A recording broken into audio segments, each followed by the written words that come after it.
கட்சியில் வந்துட்டு ஒரு சாதாரண உறுப்பினராக இருக்கிறவங்களுக்கு தான் ரொம்ப ஹராஸ்மெண்ட் இருக்குது. ஜெயலலிதா மாதிரி இருந்தாங்கன்னா அவங்க சீட்டை ரொம்ப தூரம் தான் போட்டுட்டு இருப்பாங்க, கிட்ட யாரையுமே சேர்க்க மாட்டாங்க.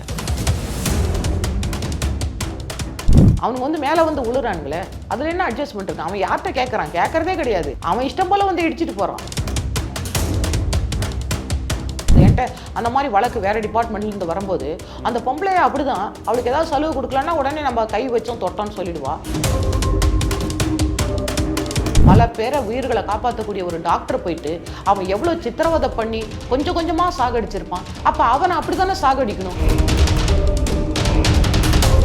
இப்போது வந்து ஒரு லேடிஸ் ஹாஸ்டலில் போயிட்டு அந்த பாத்ரூமில் வந்துட்டு அவன் கேமரா வைக்கிறான்னு சொன்னால் நிச்சயமாக இன்னொரு லேடியோட துணை இருக்கணும். அவன் என்னை இச்சையோட பார்த்தான், என்னை திரும்ப திரும்ப அவன் பார்க்குறான்னு ஒரு பெண்ணு கம்ப்ளைண்ட் பண்ணாலே கையை வெட்டணும்.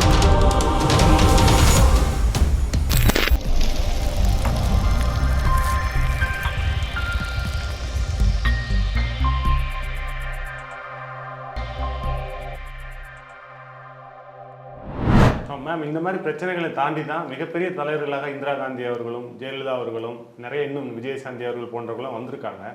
அவங்களும் இதே பிரச்சனைகளை ஆரம்ப காலத்தில் சந்திச்சிருக்காங்களா? அவங்களுக்கு என்ன மாதிரி நெருக்கடிகள்லாம் இருந்தது மேடம்? இல்லை, இன்னைக்கு சின்ன வந்துட்டு ஒரு அதாவது கட்சியில் வந்துட்டு ஒரு சாதாரண உறுப்பினராக இருக்கிறவங்களுக்கு தான் ரொம்ப ஹராஸ்மெண்ட் இருக்குது. இப்போ அந்த கூட்டத்துக்குள்ளே போகும்போது இப்போ மேடம் இந்திரா காந்தி இருக்கும்போது கொஞ்சம் பயப்படுறானுங்க. ஏன்னா ஒரு பிரைம் மினிஸ்டர்கிட்ட கிட்ட போகிறதுக்கு பயப்படுறான். ஏன்னா அவங்களுக்கு ஏற்கனவே பேக்ரவுண்ட் இருக்குது. அதே மாதிரி இப்போ சோனியாம்மா இருக்கிறாங்க, அதே மாதிரி பிரியங்கா அம்மா இருக்காங்க. அவங்களெல்லாம் கொஞ்சம் பயப்படுறானுங்க. ஏன்னா அவங்கள்ட்ட பவர்ஸ் இருக்குது, அவங்கள போய் இடிச்சிட்டு கிடக்கிறது கிடையாது. அதே மாதிரி ஜெயலலிதா மாதிரி இருந்தாங்கன்னா அவங்க சீட்டை ரொம்ப தூரம் தான் போட்டுட்டு இருப்பாங்க, கிட்ட யாரையுமே சேர்க்க மாட்டாங்க. அவங்க தொடுவானுங்கன்றதுக்காகவே செய்ய மாட்டாங்க. அதை நிறைய வாட்டி நம்ம பார்த்துருப்போம். அதே மாதிரி இன்னைக்கு கனிமொழி மேடம்லாம் அவங்க ஒரு பேக்ரவுண்டோடு இருக்கிறாங்க, அதனால தொடர்றதுக்கு அச்சப்படுறான். இப்போ சாதாரணமாக நம்ம போய் ஒரு உறுப்பினராக சேர்ந்தா அழகாக தொடுறானுங்க, எவன் வேணாலும் தொடுறான். அப்போ அரசியல்ல இந்த மாதிரி அட்ஜஸ்ட்மெண்ட்டுகள் இருக்குதுன்னு சொல்றீங்களா? அட்ஜஸ்ட்மெண்ட்னு சொல்றதை விட அவன் அட்ஜஸ்ட்மெண்ட்டே கிடையாது. மேலே வந்து உழுறானே, பின்னாடி கண்ணு வச்சிருக்கிறதே இல்லையே நம்ம. அவன் ஏன் வந்து உழுறானே தெரியலையே. இப்போ நம்ம தலைவர்கிட்ட போய் நிற்கும் போது அவங்க லேடி போறாங்களேன்னு ஒதுங்க மாட்டேங்கிறானுங்களே, அவனுக்கு வந்து மேலே வந்து உழுறானுங்களே, அதுல என்ன அட்ஜஸ்ட்மெண்ட் இருக்கு? அவன் யார்கிட்ட கேட்கறான்? கேட்கறதே கிடையாது. அவன் இஷ்டம் போல வந்து இடிச்சிட்டு போறான். இடிக்கிற பயில நம்ம என்ன பண்ண முடியும்? அவன் இடிக்கிறானே, நம்ம எங்கெங்க வந்து இரும்பு கவசமா போட்டுட்டு போக முடியும்? பின்னால வரான், முன்னால வரான், சைட்ல வரான், எங்க வந்து இடிக்கிறானே தெரியாம இடிச்சிட்டு இருக்கானுங்களே. நம்ம அந்த கூட்டத்துக்குள்ளதான் போக வேண்டி இருக்குது. இப்ப போலீஸ்லாம் அப்படி கிடையாது. போலீஸ்லாம் எங்க அதிகாரிகள்லாம் அப்படிலாம் இல்லை. நாங்க வந்துட்டு எங்களுக்குன்னு ஒரு தனி இடம் இருக்கும், ஒரு டிஸ்டன்ஸ் கீப் அப் பண்ணுவாங்க, கிட்ட வந்து பேச மாட்டாங்க. எல்லா கவர்மெண்ட் ஆஃபீஸ்லயும் அப்படிதானே இருக்குது. ஆனா இந்த அரசியல்ல மட்டும் தானே இவ்வளவு அநாகரிகமா இருக்குது. நீங்க டிவில எல்லாம் பார்க்கல? பொதுக்கூட்டங்கள் எல்லா பெண்களையும் வந்துட்டு ஹராஸ் பண்றாங்களே, எல்லா பெண்களையும் எடுத்துட்டு அடிக்கிறாங்க, சடையை பிடிச்சி இழுக்கிறாங்க. நல்லதான் டிவில நீங்களாம் பாக்குறீங்களே. இந்த கேரளா நடிகைகள் வந்து பாலியல் பலாத்காரத்தை இப்பதான் வெளிப்படையா சொல்ல ஆரம்பிச்சிருக்காங்க. அப்ப இவ்வளவு வருஷமாவும் அவங்க அந்த துன்பத்தை அனுபவிச்சுட்டு தான் இருந்திருக்காங்க மேடம். இப்ப சொல்லல, எப்பயுமே சொல்லிட்டு இருக்காங்க. நிறைய இங்கேயும் அப்பப்ப வந்துட்டு சொல்லிட்டு தானே இருக்காங்க. அப்பப்ப ஒரு நடவடிக்கை எடுக்கிறாங்க, அப்படியே சைலண்ட் ஆயிடுறாங்க. அந்த மாதிரி எப்பயுமே அந்த மாதிரி ஒரு ஹராஸ்மெண்ட் சொல்றவங்க சொல்லிட்டு தான் இருக்கிறாங்க. எல்லாருமே மீட்டுன்னு சொல்லிட்டு தான் இருக்கிறாங்க. இதுக்கான தீர்வு என்ன மேடம்? இப்போ தருமபுரியில 13 குழந்தைகள், ஏன்னா ஒரு குழந்தை அப்பா அம்மா தைரியமா சொல்ல வரும்போதுதான் ஈவன் டீச்சர்ஸ் கூட ஐயோ ஸ்கூல் பேர் கட்டிடும் அப்படிங்கிறாங்க. இன்னைக்கு டீச்சர்ஸும் முன் வரல பாருங்க குழந்தை சொல்லும் பொழுது. இப்ப அப்பா அம்மா தைரியமா போய் சொல்லும் போது எல்லா குழந்தையும் சொல்லுது அவன் என்ன தொட்டிருக்கான்னு சொல்லிட்டு. இன்னைக்கு அவன் சூசைட் பண்ணிட்டு இருக்கிறான். எதுக்கு பண்றான் அவன் சூசைடு? இது தேவையா இது? ஒரு மெச்சூர்டான ஆளு, ஒரு என்சிசிக்கு தலைவராக இருந்து பெண் பிள்ளைகளை அவனை நம்பி கொடுக்குறாங்க. அவன் போய் பிள்ளைகளை இப்படி பாலியல் சீண்டல் கொடுத்தான்னு சொன்னா அப்ப யாரை நம்பி குழந்தைங்களை வந்துட்டு அனுப்புவாங்க பெற்றோர்கள்? அதனால இன்னைக்கு டீச்சர்ஸும் வந்துட்டு அலட்சிய போக்கு காட்டும். உங்க ஸ்கூல் பேர் இருக்கிறதுனா அப்போ ஒரு குழந்தைங்க வந்துட்டு அதே மாதிரி ஹராஸ்மெண்ட்டுக்கு வந்துட்டு உள்ளாகணுமா? அதை பார்த்துட்டு இருப்பாங்களா டீச்சர்ஸ்? அவங்களே இப்போ அக்யூஸ்டா வராங்கல்ல. இதே மாதிரி கிருஷ்ணகிரியை தொடர்ந்து கோயம்புத்தூர் மேட்டுப்பாளையத்தில் பார்த்தீங்கன்னா இதே மாதிரி குழந்தைகளுக்கு வந்து அந்த ஆசிரியர் வந்து பாலியல் தொல்லை கொடுத்துட்டே இருந்திருக்காரு. அவங்க வெளியே சொல்லலை. ஒரு கட்டத்தில் வந்து அங்கே உள்ள மாவட்ட ஆட்சியர் இவங்க தலைமையில் வந்து இந்த மாதிரி பாலியல் தொல்லைகள் எப்படி விழிப்புணர்வு ஏற்படுத்தணும் ஒரு குழு அமைக்கும் போது தான் அந்த குழு சிறுமிகள் வந்து சொல்கிறாங்க, இந்த மாதிரி இவர் எனக்கு தொடர்ச்சியாக எங்களை வந்து பாலியல் பலாத்காரம் பண்ணிட்டு இருந்திருக்காரு அப்படின்னு சொல்கிறாங்க.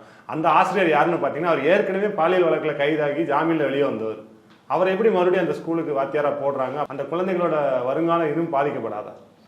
அது வந்து எஜுகேஷன் டிபார்ட்மெண்ட் தான் பார்க்கணும்.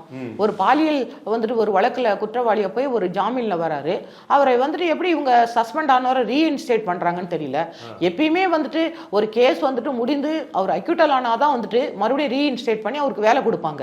ஒரு சஸ்பென்ஷன் பீரியட்ல எப்படி அவர் வேலைக்கு வராரு, மறுபடியும் எப்படி அவர் பாலியல் சீண்டலுக்கு ஆளாகிறாருன்னு எனக்கு தெரியவே இல்லையே. அந்த மாதிரி இருக்காதுன்னு நான் நினைக்கிறேன். ஏன்னா அவர் வந்து அவர் டிஸ்மிஸ் பண்ணியிருப்பாங்க. அப்படி கேஸ் வந்துட்டு அக்யூட்டல் ஆச்சுன்னு சொன்னா அவரை ரீஇன்ஸ்டேட் பண்ணி வேலைக்கு எடுத்துருந்துருப்பாங்க. அப்புறம் அவரை வந்து போடுவாங்க. ஆனால் அந்த மாதிரி ஆட்கள் எல்லாம் வந்துட்டு நம்ம போடவே கூடாது. அப்படியே போட்டாலும் எங்கேயாச்சும் ஒரு ரிமோட்டில் இடத்துல போய் ஒரு பாய்ஸ் ஸ்கூல் அப்படி இப்படின்னு சொல்லிட்டு அந்த மாதிரி போட்டு அவருக்கு வந்து அந்த மாதிரி ஒரு கிளாஸ் எடுக்கிற மாதிரி இல்லாமல் வேற ஏதாவது ஒரு டியூட்டியை கொடுத்து அவரை வந்துட்டு அவரை யூஸ் பண்ணிக்கணுமே தவிர இந்த மாதிரி மறுபடியும் குழந்தைங்கள்ட்ட அவரை சேர்க்கக்கூடாது. அதுக்கு வந்துட்டு நிர்வாகமும் வந்துட்டு நடவடிக்கை எடுத்து அவரை வந்து டிஸ்மிஸ் பண்ணி அனுப்பிடணும். அந்த மாதிரி ஆட்கள்லாம் மறுபடியும் எடுக்கக்கூடாது வேலைக்கு. இப்போ கேரளா திரையுலகத்தை தொடர்ந்து தமிழ்நாட்டிலையும் பார்த்தீங்கன்னா பல பேர் வந்து நடிகைகள் வந்து முன்னாள் நடிகைகள் இன்னாள் நடிகைகள் வந்து இதே பிரச்சனையை சொல்கிறாங்க. ஏதாவது ஒரு பிரச்சனை பூதாகரமாக வெடிக்கும் போது இவங்களாம் வெளில வராங்க. அன்னைக்கு நடந்த பிரச்சனையே அன்னைக்கே பேச மாட்டேங்கிறாங்க. என்ன தயக்கம் அவங்களுக்கு? இல்ல யாருக்கு தயக்கம்? இப்ப வந்துட்டு நடிகைகளுக்கு இல்ல, எல்லா பெண்களுக்குமே ஒரு தயக்கம் தான். இப்ப தனக்கு ஒரு பாலியல் தொந்தரவு ஒருத்தன் கொடுத்துட்டான்னா அதை வந்துட்டு தன்னோட வாழ்க்கை போயிடும், கணவர் ஒரு மாதிரி நினைப்பாரு, இல்ல கணவர்கிட்ட சொன்னா ஒருவேளை அவரு போய் ஏதாவது புறவோக் ஆயிட்டு வெட்டிக்கிட்டு போயிட்டாரு, பெரிய சண்டை வந்துருச்சுன்னா என்ன பண்றது? இப்ப அண்ணன் அப்பா இல்ல கணவர்கிட்ட சொன்னா அவங்க ஏதாவது பாதிப்புக்குள்ளாயிடுவாங்களோ, அந்த மாதிரி வந்துட்டு பயப்படுறது பெண்கள். அதே மாதிரி மானம் போயிடும், நம்மளை கேவலமா இன்னொரு பெண்கள் சொல்லிடுவாங்க. இல்லாட்டா அதே மாதிரி தான் சில சமயம் ஆஃபீஸ்ல பெண்கள் ஹராஸ் பண்றாங்க ஆஃபீஸர்ஸ் சில சமயம் சொல்லும்போது என்கிட்ட அந்த மாதிரி வழக்கு வேற டிபார்ட்மெண்ட்ல இருந்து வரும்போது அந்த பொம்பளைய அப்படிதான் அவளுக்கு ஏதாவது செலவு கொடுக்கலன்னா உடனே நம்ம கை வச்சோம் தொட்டோம்னு சொல்லிடுவா அப்படின்னு அப்படியே சொல்ல ஆரம்பிச்சிருவாங்க. இவங்க எல்லாம் ஆண்கள்லாம் ஒன்று சேர்ந்துட்டு அந்த பெண்ணை இழிவா பேசிடுவாங்க. அந்த மாதிரியும் நடக்குது. இப்போ இதுக்கு என்னதான் மேடம் தீர்வு? இந்த சொசைட்டியில் பெண்கள் வந்து தொடர்ச்சியாக இதே மாதிரி ஏன்னா காலங்காலம் தொட்டு இதே பிரச்சனை தான் போய்கிட்டு இருக்குது. இதுக்கு ஸ்ட்ராங்கான நடவடிக்கை என்ன எடுக்கணும்? ஸ்ட்ராங்கான நடவடிக்கை சட்ட ரீதியான்னு சொன்னா ஃபாரின்ல இருக்க மாதிரி தான். ஒரு பெண்ணை பார்த்தாலே அவன் கண்ணை நோண்டிடணும். அவன் என்ன இச்சையோட பார்த்தான், என்ன திரும்ப திரும்ப அவன் பார்க்கறான்னு ஒரு பெண்ணு கம்ப்ளைண்ட் பண்ணாலே அவன் கண்ணை நோண்ட வேண்டியதான். இல்லைன்னா அவன் கையை வெட்டணும், கை தொட்டா கையை வெட்டணும். இது நம்ம ஜனநாயக நாட்டுக்கு பொருத்தமா? ஜனநாயக நாட்டுக்கு பொருத்தம் இல்லாட்டினா ஜனநாயகம்னு சொல்லிட்டு ஒரு பிஜி டாக்டர் அந்த டாக்டர் போய் அவங்களுடைய கிளாஸ் ரூம்ல வந்துட்டு தூக்கம் தன் அறியாமலே வந்துருச்சுன்னு படுத்திருக்கிற பெண்ணை போய் ஒரு பொறுக்கி கேடி, அவனுக்கும் ஹாஸ்பிட்டலுக்கு சம்மந்தமே இல்லை, அந்த கேடி போய் எத்தனை சித்திரவதைப்படுத்தி அந்த பொண்ணை அணு அணுவா சாகடிச்சிருக்கான். ஒரு பிஜி ஒரு பல பேரை உயிர்களை காப்பாற்றக்கூடிய ஒரு டாக்டர் போயிட்டு அவன் எவ்வளவு சித்திரவதை பண்ணி கொஞ்சம் கொஞ்சமா சாகடிச்சிருப்பான். அப்ப அவனை அப்படித்தானே சாகடிக்கணும். அப்பதானே மித்தவனுக்கு பயம் வரும். அவனை ஒரு கையை வெட்டணும், ஒரு நாளைக்கு காலை வெட்டணும், அந்த மாதிரி எப்படி அந்த குழந்தைய வந்துட்டு சாகடிச்சிருப்பான்? எவ்வளவு துடிதுடிச்சு செத்து போயிருப்பாங்க. அது அந்த தண்டனை அவனுக்கு கொடுத்துதான் ஆகணும். அப்ப ஜனநாயகங்கிறது வந்துட்டு அந்த பெண்ணை வந்துட்டு கொல்றதுக்கு வந்துட்டு அவ்வளவு பெரிய குற்றவாளி வந்துட்டு அவ்வளவு சித்திரவதைப்படுத்து எந்த முகாந்திரமும் இல்லாம கொல்றான். அவனுக்கு என்ன ஜனநாயகம் வேண்டியிருக்கு? அவனுக்கு என்ன சட்டம் வேண்டியிருக்குது? அவன் நிரூபிக்கப்பட்டா அவனை வெட்டுங்க, அவனை கொஞ்சம் கொஞ்சமா அணு அணுவா கொல்லுங்க. அவனுக்கு ஒரேடியா தூக்கு தண்டனை கொடுக்க கூடாது. அவன் அந்த குழந்தைய எப்படி கொண்டானோ அப்படிதான் கொல்லணும். அவனுக்கு என்ன ஜனநாயகம் வேண்டியிருக்கு, சட்டம் வேண்டியிருக்குது. கைது செய்யப்பட்ட அந்த நபர் யாருன்னு பாத்தீங்க அப்படின்னா அவர் காவல்துறையில இருந்து ஒரு தன்னார்வலரா வாலண்டியரா ஒர்க் பண்ணியிருக்காரு மேடம். காவல்துறையில இருந்த ஒருத்தரே வந்து இந்த மாதிரி காரியத்தை செய்யறதுக்கு எப்படி துணிஞ்சாரு? அவர் யாராச்சும் இருக்கட்டும், ஒரு பெண்ணு ஒரு ஆண் தான், அவன் ஒரு மிருகமா தான் பார்க்க முடியும். அவன் காவல்துறையா இருக்கட்டும் வேற எந்த துறையா இருக்கட்டும், அவன் வந்துட்டு ஒரு பெண்ணை, அது ஒரு டாக்டரை ஒரு பொறுக்கி எந்த தகுதியும் இல்லாதவன் அந்த குழந்தைய தூங்கும் போது அவ்வளவு சித்திரவதைப்படுத்திருக்கான்னு சொன்னா அப்ப அவனுக்கு என்ன வந்து காவல்துறை, அவனுக்கு என்ன அந்த மிருகத்துக்கு என்ன வேண்டி கிடக்கு? அவனுக்கு என்ன தகுதி பார்த்துட்டு இருக்கிறீங்க? அவனை கொல்லணும்ல, அவனை முச்சந்தில வச்சு அடிச்சே கொல்லணும். அது பெண்கள் கையாலே கல்ல எடுத்து அடிச்சே கொல்லணும் அவனை. இந்த சம்பவத்துக்கு பிறகு அந்த உடல் கூராய்வு அறிக்கை போஸ்ட்மார்டம் ரிப்போர்ட் பார்த்தீங்கன்னா 1க்கு மேற்பட்ட பேர் சேர்ந்து அந்த கற்பழிப்பு செஞ்சிருக்காங்கன்னு சொல்றாங்க. அது சாத்தியமா மேடம்? ஏன்னா ஒருத்தரை தான் கைது பண்ணியிருக்காங்க, இன்னும் விசாரணை தான் போய்கிட்டு இருக்குது. அது எப்படி, அது ரிப்போர்ட்டை எப்படி பாக்குறீங்க? அது மெடிக்கல் ரிப்போர்ட்ல தெரியுமே. இப்போ வந்துட்டு உங்களுக்கு வந்து சயின்ஸ் படி வந்து டெஸ்ட் பண்ணும்போது அவங்களுடைய உடற்கூறு ஆய்வுல டெஸ்ட் பண்ணும்போது 1க்கு மேற்பட்டவர் சொன்னா தெரியுமே. ஆமா, அதான் 150 கிராம் அந்த ஸ்பேம். அது ஸ்பேம் அளவு விடுங்க, டிஃபரெண்ட் பர்சன்ஸுங்கும் போதே தெரியுமே யாரெல்லாம் சொல்லிட்டு. ஒரு நபருக்கு உள்ள மாதிரி பிளட் இன்னொரு நபருக்கு இருக்காதுல்ல. அந்த மாதிரி அதனால வந்துட்டு டாக்டர்ஸ் தான் அதை சொல்லணும். அந்த மாதிரி இருக்கிறவங்கள புலன் விசாரணையில இப்போ சிபிஐல கொடுத்துருக்காங்கன்னு சொன்னா சிபிஐ ஆஃபீஸர்ஸ் தான் அவங்கள கண்டுபிடிச்சு அவங்களுக்கும் அதே பனிஷ்மெண்ட் தான். இல்லை எங்கேயோ ஒரு இடத்துல அந்த சம்பவம் நடந்திருந்தா நம்ம அதை இவ்வளோ தூரம் பெருசாக பேச மாட்டோம். மருத்துவமனைக்குள்ளேயே நடக்குதுன்னா அப்போ மருத்துவமனைகள்லாம் போதிய பாதுகாப்பு இல்லாமல் இருக்கிறதா அந்த சூழ்நிலை இருக்கா? அதாவது எங்கேயோ ஒரு இடம்னு சொன்னா, இப்போ ஒரு ரிமோட் இடத்துல ஒரு பெண்ணு தனியா போகும்போது தனியா மாட்டிக்கிறா, அப்போ வந்துட்டு அவளால ஒரு ஆளை சமாளிக்க முடியல அப்படிங்கிற மாதிரி கூட சொல்லலாம். ஆனா ஒரு மருத்துவமனையில அப்படிங்கும்பொழுது எந்த அளவுக்கு வந்துட்டு அவன் ஒரு போதையோட இருந்தான்னு சொல்றாங்க. அவன் வந்து தன்னோட சுய நினைவு இல்லை அப்படின்னு சொல்றாங்க. அவன் ஒரு பெண்ணா தான் பாக்குறான், அந்த பெண்ணு படுத்திருக்கிறது தான் பார்த்துருக்கிறானே தவிர, ஆனா அவன் வந்துட்டு ஒரு சுயநினைவோட இருந்து இப்ப பணத்திட்ட கூட வந்து ரேப் பண்றாங்களே, ஈவன் ஹாஸ்பிட்டல்ல ஈவன் பெணத்துக்கிட்ட ஒரு பெண் பெணத்துக்கிட்ட கூட ரேப் பண்றான்னு சொல்றான். பாலியல் அந்த உணர்வோட அந்த பெணத்தை வந்து ரேப் பண்றான்னு சொல்றான். அப்போ ஒரு பெண்ணுன்னு பார்க்கும்போது அவன் அந்த காம உணர்வோடு தானே அவங்க பார்த்துட்டு இருக்காங்க. அதுக்கு முன்னாடி வேற ஏதோ வந்துட்டு அவன் வீடியோ எல்லாம் பார்த்துட்டு போயிருக்கான் போல் இருக்கு.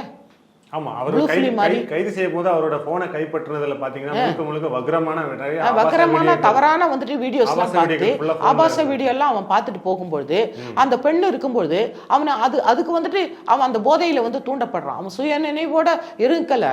அப்போ அந்த மாதிரி தூண்டும் போது தன்னை சொல்லிடுவாங்களோன்னு சொல்லிட்டு கத்தக்கூடாதுங்கிறதுக்காக ஒருவேளை வாயை பிடிச்சு அமுக்கியிருக்கலாம், தொண்டையை பிடிச்சு நெரிச்சிருக்கலாம். அது அந்த பயத்துல கூட அந்த பெண்ணை அவன் கொண்டிருக்கலாம். அப்புறம் பிறகு பாலியல் பலாத்காரம் பண்ணியிருக்கலாம். அதனால வந்துட்டு ஒரு தவறு செய்யும் போது ஆட்டோமேட்டிக்கா அவனுக்கு ஒரு பயம் வந்துடும்ல, அவங்க ரெசிஸ்ட் பண்ணுவாங்கல்ல, அவங்க கத்துவாங்கல்ல, அப்ப கூட வாயெல்லாம் மூடி இருக்கலாம். அதனால அவங்க மூச்சு அடைச்சி இறந்து போயிருக்கலாம், இல்ல கழுத்து பிடிச்சி நெரிச்சிருக்கலாம். ஒரு ஆணோட பிடியில இருந்து அந்த ஸ்ட்ரென்த் அவங்களால விடுவிச்சுக்க முடியாம இருந்திருக்கலாம், அவங்க ரெசிஸ்ட் பண்ணி அவங்களால தப்பிக்க முடியாம இருந்திருக்கலாம். அந்த அளவுக்குள்ள அவன் வந்துட்டு கொண்டிருக்கான் அந்த பெண்ணை. அது அவன் ஹாஸ்பிட்டல் ஆல்ரெடி வர வந்தானே, அந்த ஹாஸ்பிட்டல் டாக்டர்ஸ் கூட எல்லாம் நல்ல பழக்கத்துல இருந்து அங்க வந்துட்டு ரவுண்ட்ஸ் பண்ணும்பொழுது ஏதாவது பிரச்சனைகள் வரும்பொழுது அவன் போலீஸோட சேர்ந்து கூட வந்துட்டு உதவி செய்து தான் இருந்திருக்கான். அதனால எல்லா வார்டுக்கும் அவன் போயிட்டு வந்தவனா தான் இருக்கிறான். அவனுக்கு எல்லா ஏரியாவும் தெரிஞ்ச மாதிரி தானே இருக்குது அவனுக்கு. இல்ல, இது ஒரு பொதுவான கருத்து என்ன சொல்றாங்க அப்படின்னா, அதாவது கற்பழிக்கக்கூடியவன் வந்து இந்த அளவுக்கு கொடூரமா காலை விரிச்சு மார்புள்ள குத்தி பல கண்ணெல்லாம் பிதுக்கி இந்த மாதிரி கொல்ல வேண்டிய அவசியம் இருந்திருக்காது. எதுக்காகனா அந்த பெண்ணுக்கு அந்த ஆஸ்பத்திரியை பற்றிய பல ரகசியங்கள் தெரிஞ்சிருக்குது, அதனால திட்டமிட்டு செய்யப்பட்ட படுகொலை, இது கற்பழிப்பு ஒரு காரணமா சொல்றாங்கன்னு சொல்றாங்க. அது இல்ல, அது நீங்க தான் சொல்றீங்க பல பேர் வந்து சேர்ந்து கற்பழிச்சான் அந்த உடல் கூறு ஆய்வுலன்னு சொல்றீங்க. அப்புறம் வந்துட்டு அவன் வந்துட்டு அந்த பெண்ணை வந்து சித்திரவதைப்படுத்தி சின்ன பின்னமா கொலை பண்ணான் அப்படிங்கிறதுக்கு வந்துட்டு அந்த மோட்டிவ் வந்துட்டு அதுக்கு காரணம் வந்துட்டு புலன் விசாரணையில தானே தெரியும். இப்ப நம்ம போய் அது ஒரு ப்ரிசம்ப்ஷன் பண்ண முடியாதுல்ல, இப்படிதான் நடந்திருக்கும் அப்படின்னு சொல்ல முடியாதுல்ல, அது புலன் விசாரணை அதிகாரி தானே சொல்லணும். கடைசியா ஒரு கேள்வி மேடம், இப்போ இந்த மாதிரி சம்பவங்கள் நடக்கும்போது நீங்க சொன்னீங்க, இந்த ஒரு பள்ளிக்கூடத்துல சிறுமி பலாத்காரம் பண்ணப்பட்டாலும் சரி, இல்லைன்னா ஒரு மருத்துவமனை ஏதோ ஒரு இடங்கள்ல நடந்தாலும் முதல்ல அந்த மருத்துவமனை நிர்வாகம் தன்னோட ஹாஸ்பிட்டல் பேரோ தன்னோட பள்ளி பேரோ கெட்டு போகக்கூடாது, வெளியே வந்து தெரிஞ்சா அசிங்கமாயிரும் அப்படின்னு மூடி மறைக்கிறதா குறியா இருக்கிறாங்களே. இதே மாதிரி ஒரு சம்பவம் அந்த நிர்வாகத்தோட வீட்டில் உள்ள பெண்களுக்கு நடந்தாலும் இதே தான் பண்ணுவாங்களா? இல்ல, அதுதான் நானும் சொல்றேன். இப்போ வெளியில வரக்கூடிய ஒரு எந்த பெண்களுக்கும் இவன் அபியூஸ் பண்றான். வெளியில வர பெண்களை வந்துட்டு ஒரு சதையா மாமிசமா பார்த்து அந்த சதையை அனுபவிக்கணும்னு நினைக்கிறானே. ஆனா தன்னுடைய அக்காவோ தங்கச்சோ தன்னோட அம்மாவோ இல்ல தன்னோட பெண்ணோ இன்னொருத்தன் தொட்டா அவனுக்கு எப்படி இருக்கும், அதையே நினைக்க மாட்டேங்கிறானுங்க மித்த பெண்களை அவன் வந்து தொடரவனுங்க. அதே மாதிரி இவன் டீச்சர்ஸா இருந்தாலும் இப்ப தன்னுடைய பிள்ளையை வந்துட்டு ஒருத்தன் அபியூஸ் பண்ணிட்டான்னா ஓஹோ பள்ளி நிர்வாகத்தோட பேர் கெட்டு போயிடுன்னு சொல்லிட்டு இருப்பாங்க. உடனே எந்த பள்ளியா இருந்தாலும் சொல்லிட்டு இன்னைக்கு கேஸ் கொடுத்துருவாங்கல்ல. இப்ப வந்துட்டு நம்ம கள்ளக்குறிச்சியில் நடந்த அந்த ஸ்கூல்ல ஒரு பிள்ளை வந்து இறந்து போனாங்க. அதுக்கு வந்து ஊரே வந்துட்டு திரண்டு வந்து அந்த ஸ்கூல் அட்டாக் பண்ணாங்க. அப்ப அந்த பிள்ளை வந்துட்டு சூசைட் பண்ணாலா, அவ வந்து மர்டர் பண்ணாலா இல்ல ரேப் பண்ணாலாங்கிறது ரெண்டாவது. ஆனா ஒரு பிள்ளையை வந்துட்டு கொண்டுட்டான அந்த பள்ளி நிர்வாகம் அந்த பிள்ளையோட கவனிக்காம விட்டுட்டானுங்களே அப்படிங்கிற ஒரு ஆத்திரத்தில் தானே அந்த சக்தி ஸ்கூல் அட்டாக் பண்ணி அவ்வளவு பெரிய சேதத்தை கொண்டாந்தாங்க. அது எல்லாருக்கும் அது வந்துட்டு அந்த ஸ்கூலோடைய தாய் தகப்ப மட்டும், அந்த பாப்பா ஸ்ரீமதியோட தாய் தகப்ப மட்டும் அந்த வேலையை செய்யலையே, அந்த ஊரே சேர்ந்து தெரியாதவங்க கூட அந்த பிள்ளை மேல ஒரு குழந்தைய கொண்டுட்டாங்களேங்கிற ஒரு அந்த வெறியில தானே அப்படி பண்ணாங்க. அப்ப எல்லாருக்கும் அந்த வெறி வருதுல்ல. இப்ப போலீஸ்காரங்க வந்துட்டு ஒருத்தனை வந்துட்டு அடிக்கிறாங்க இல்ல ஒரு என்கவுண்டர் பண்றாங்க அப்படின்னா தன்னுடைய குடும்பமா தன்னுடைய பிள்ளையா இது தான் வீட்டுல நடந்துதான் நினைச்சுதானே பண்றாங்க. போலீஸ் இப்ப வந்துட்டு நீங்க நம்ம வழிக்கு விழுந்துடுறாங்க இல்ல என்கவுண்டர்னு நம்ம கேட்கும்பொழுது அது தன்னுடைய வீட்டுல நடந்த தன்னுடைய பிள்ளைக்கு நடந்துதானே நினைக்கிறாங்க. அது மாதிரி ஒவ்வொருத்தரும் தன்னுடைய பிள்ளைக்கு நடந்ததா நினைச்சா ஏன் மித்த பிள்ளைங்களை போய் அவன் தொட போறான். ரெண்டாவது அந்த ஸ்கூல் நிர்வாகம் ஏன் அதை மூடி மறைக்கணும்? அதே மாதிரி இன்னைக்கு கல்கட்டா மேட்டர் வந்துட்டு இன்னைக்கு எல்லாமே ஒரு டாக்டர் எல்லாருமே சேர்ந்து எல்லாம் பொதுமக்கள் அவங்க பெற்றோர்கள் அந்த அந்த அந்த மாதிரி டாக்டரா இருக்கக்கூடிய குழந்தைங்களோட பெற்றோர்கள்லாம் வந்துட்டு இன்னைக்கு வந்துட்டு போராட்டம் பண்றதுனால தான் இவ்வளவு பெருசா அது தெரியுது. இல்ல உடனே வந்துட்டு அந்த கல்கட்டால இல்ல அந்த காலேஜ்லயே இந்த மேட்டர் போயிருந்துச்சு அப்படின்னு சொன்னா நாங்க போலீஸ் நடவடிக்கை எடுத்துட்டோம்னு சொன்னா நிச்சயமா வந்துட்டு நமக்கெல்லாம் தெரிய போறதே இல்லை. அது ஒரு நியூஸா போயிருக்கும் கல்கட்டால. ஆனா இன்னைக்கு எல்லா பெற்றோர்களும் தாம் பிள்ளையா நினைச்சு தாம் பிள்ளைக்கு இப்படி ஒரு கொடுமை வந்தா நம்ம என்ன பண்ணுவோம் அப்படின்னு தானே அவங்க நினைச்சு பார்த்து தானே இவ்வளவு போராட்டம் பண்றாங்க. அதனால அதே மாதிரி தான் நினைக்கணும். ஆசிரியர்களா இருந்தாலும் சரி, போலீஸா இருந்தாலும் சரி, நடவடிக்கை எடுக்கக்கூடிய ஒவ்வொருத்தரும் அரசாங்கமா இருந்தாலும் சரி, இன்னைக்கு வந்துட்டு சட்டங்கள் கடுமையா இருக்கணும். அந்த மாதிரி கைதிகளை வந்துட்டு அவனுங்களுக்கு சிவியரான பனிஷ்மெண்ட் கொடுக்கணும். அவன் உடம்புல வந்துட்டு அந்த குழந்தைக்கு கொடுத்த சித்திரவதை அவனுக்கு கொடுத்து கொல்லும் பொழுதுதான் மித்தமா அவன் பயப்படுவான். அதனால இதை மூடி மறைக்கிறதுக்கோ இல்ல இது அவமானம்னு நினைக்கிறதுக்கோ இல்ல பெருசா நடந்த பிறகு வெளியில வரும்பொழுது அந்த பிள்ளை கொலை பண்ண பிறகு நம்ம சொல்றோம். ஆனா அதுக்கு முன்னாடி எல்லா பிள்ளைங்களும் முன் வந்து தான் நம்ம சொல்லி ஆகணும். இல்லைன்னா மித்த பிள்ளைங்களும் காப்பாற்றப்படணும் அப்படின்னு நினைச்சா அந்த டீச்சர்ஸும் சரி அல்ல அந்த பள்ளி நிர்வாகமும் இல்ல மித்த அந்த கொலீக்ஸ் அந்த பசங்க படிக்க பிள்ளைங்களும் சரி ஒரு ஃப்ரெண்ட்ட சொன்னா கூட அவ போய் சொல்லலாம். இல்ல அப்பா அம்மாட்ட சொன்னா உடனே நடவடிக்கை எடுக்கணும். இல்ல போலீஸும் உடனே நடவடிக்கை எடுக்கணும். டீச்சர் சொன்ன உடனே அப்படியான உடனே நடவடிக்கை எடுத்துடணும். அதை மூடி மடைக்கிறதோ இல்ல போலீஸ்க்கு நான் போக மாட்டேன்னு சொல்றதோ இது வெக்கக்கடான விஷயம்னு சொல்றதோ அவன் இதை மாதிரி பல பெண்களை அவன் வந்துட்டு யூஸ் பண்ணனால தான் அந்த தைரியம் வருது. பல குழந்தைங்களுக்கு அவன் தொந்தரவு கொடுத்தனால தான் அவனுக்கு அந்த தைரியம் வருது. அதனால முன் வரணும். முன் வந்து கம்ப்ளைண்ட் கொடுத்து அவனை வெளியில கொண்டாந்து அவனுக்கு தண்டனை வாங்கி கொடுக்கறதுக்கு எல்லாரும் அது சேர்ந்து வந்துட்டு நம்ம துணை புரியணும். ஆமா மேம், இந்த ஆந்திராவில் நீங்கள் சொன்னீங்க இன்ஜினியரிங் காலேஜில் வந்து பெண்கள் கழிவறையில் வந்து பாத்ரூமில் வந்து கேமரா வச்சு அதை ரெக்கார்ட் பண்ணி எடுத்திருக்காங்க அப்படின்ட்டு. அந்த சாதாரண மாணவர்களால் மட்டும் அதை பண்ண முடியுமா? இதுக்கு பின்னால் வேற யாராவது இருக்கிறாங்களா? இல்ல இப்போ வந்து ஒரு லேடிஸ் ஹாஸ்டல்ல போயிட்டு அந்த பாத்ரூம்ல வந்துட்டு அவன் கேமரா வைக்கிறான்னு சொன்னா நிச்சயமா இன்னொரு லேடியோட துணை இருக்கணும். ஏன்னா அவனோட ஃப்ரெண்டா இருக்கலாம் இல்ல கேர்ள் ஃப்ரெண்டா இருக்கலாம் இல்ல அதுக்கு உடந்தையா இருக்கலாம். ரெண்டாவது அந்த பள்ளி காப்பாளர் வந்துட்டு இவங்களும் வந்துட்டு வேற ஏதாவது ஃபாரின் ஆப்ஜெக்டோ இல்ல கேமரா மாதிரி இருக்கான்னு பார்த்துட்டு தான் ஒரு முறை அந்த குழந்தைங்க வந்துட்டு நம்ம வந்துட்டு ஒவ்வொரு வாட்டி பார்க்கணும். அந்த ஏன்னா எல்லாருடைய ரெஸ்பான்சிபிலிட்டிஸ் இருக்குது.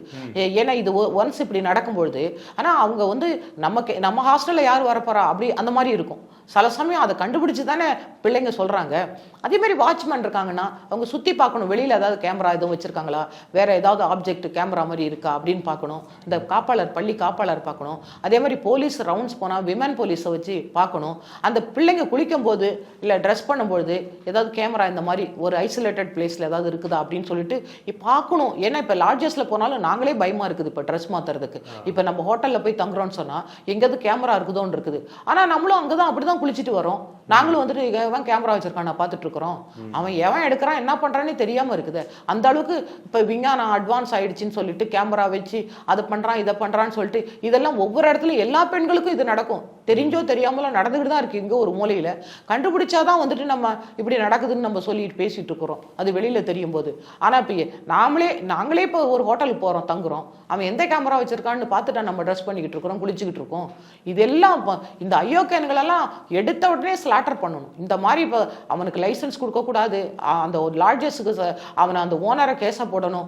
இந்த மாதிரி நிறைய வந்துட்டு வேலைகள் பண்ணாதான் வந்துட்டு சிவியரா பனிஷ்மெண்ட் பண்ணாதான் வந்துட்டு இவனுங்க அடங்குவானுங்களே தவிர இதை வந்து லீனியண்டா விட்டுட்டு ஒரு நாளைக்கு ஒரு சம்பவம்னா அது அன்னையோட நியூஸ் மாதிரி போயிட்டு அதை அப்படியே விட்டுட்டு டைல்யூட் பண்ணிட்டு அந்த கேஸை போறது அர்த்தமே கிடையாது. இது வந்துட்டு எல்லா குடும்பத்திலையும் எல்லா பெண்களுக்கும் நடக்கக்கூடிய ஒரு விஷயம். அதனால எல்லா விஷயத்தையும் நம்ம ரொம்ப சீரியஸா தான் நம்ம பார்க்கணும் இந்த கேசஸ்லாம். சமூகத்தில் பெண்களுக்கு எதிராக நடக்கும் அநீதிகளையும் அநியாயங்களையும் ஒரு சக பெண் காவல் அதிகாரியா நீங்க வந்து அந்த கருத்துக்களை வெளிப்படுத்தியதுக்கு ரொம்ப நன்றி மேடம். வணக்கம். வணக்கம். தேங்க்யூ.